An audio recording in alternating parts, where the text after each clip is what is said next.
So it looks like we're gonna get a Highlander reboot, and as much as I love the John Wick flicks and the chosen director Chad Stahelski, who is set for the task, I don't think anyone should reboot or remake Highlander for the following 5 reasons. Before I go any further, I'd like to make a distinction between reboots and remakes. A reboot has 2 paths to follow. The first is to retell or redo the original movie, hence a remake. And the second is to tell a different story that happens before or after the timeline or timelines of the original. In essence, a remake lives under a reboot, but both aims to re-spark interest into the original movie. Now for the 5 reasons why a Highlander reboot won't work. Well, there can be only one real reason, but I've saved that for last, and in the process, I've listed 4 more valid arguments. Number 5, plot and story. Reboots almost always fail because the script sucks, and this includes the plot, story, and the dialogue. If they want Highlander to be successful, then they should go through the second path of a reboot, which is to tell another part of Connor's life. The problem with Highlander is that, like Robocop or Total Recall, you're kind of forced to retell the story because it's the origin and end of Highlander, and mainly because the story is that good. It's the soul. Unfortunately, we all know what happens to remade movies. Hollywood tends to change the tone and story so much that it loses everything we love about it.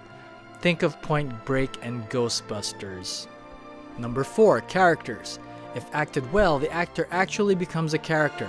Highlander is filled with wonderful characters. You've got Connor, Villa-Lobos, Rachel, Heather, Candy, Castigear, and let's not forget everyone's favorite, the Kurgan, which I placed in the league as these guys. Yes, these guys. Without the Kurgan or any memorable villain, the original film would have bored everyone to death. If they decide to remake these characters, the odds are the tone will change that they become second rate. Think of how Freddy Krueger changed from the reboot. Now that was a real nightmare. What I had heard from the Highlander reboot is that they'll be adding new immortals too. That should make it interesting. Oh look, there's a new immortals. The Klondike, Mentos, and Yakult from Japan. Number 3, actors. You won't see the original actors play the same roles here. Maybe a present day aged Connor might appear, but that's about it. Again, if they remake it, it's really hard to see anyone else play the same roles. Whoever the new cast is, they're already at a disadvantage. If they're the most suitable cast to take on this, they will need a solid script and a tight crew with real chemistry to even stand a chance.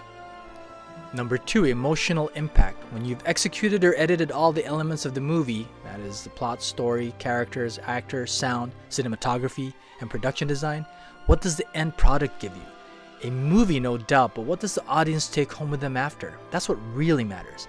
If the movie was memorable, the audience will remember it forever along with all the feelings they took with it. The problem is, if the movie was an original, it's less likely to fail since there's no precedence. It's never been done before.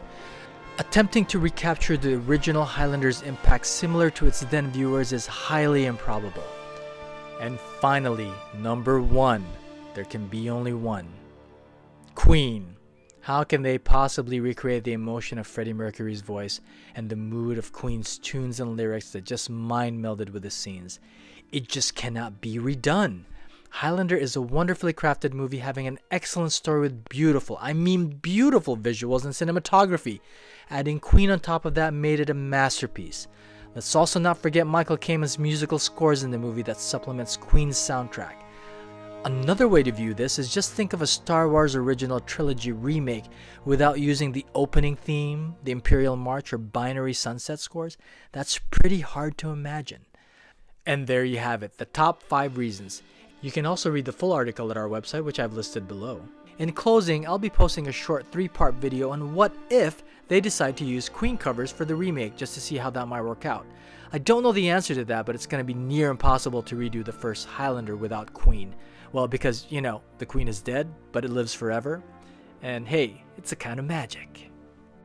If you enjoyed our video, please subscribe or make a comment and check out our website where we're changing how you rate and review movies, shows, and actors. And thanks for watching.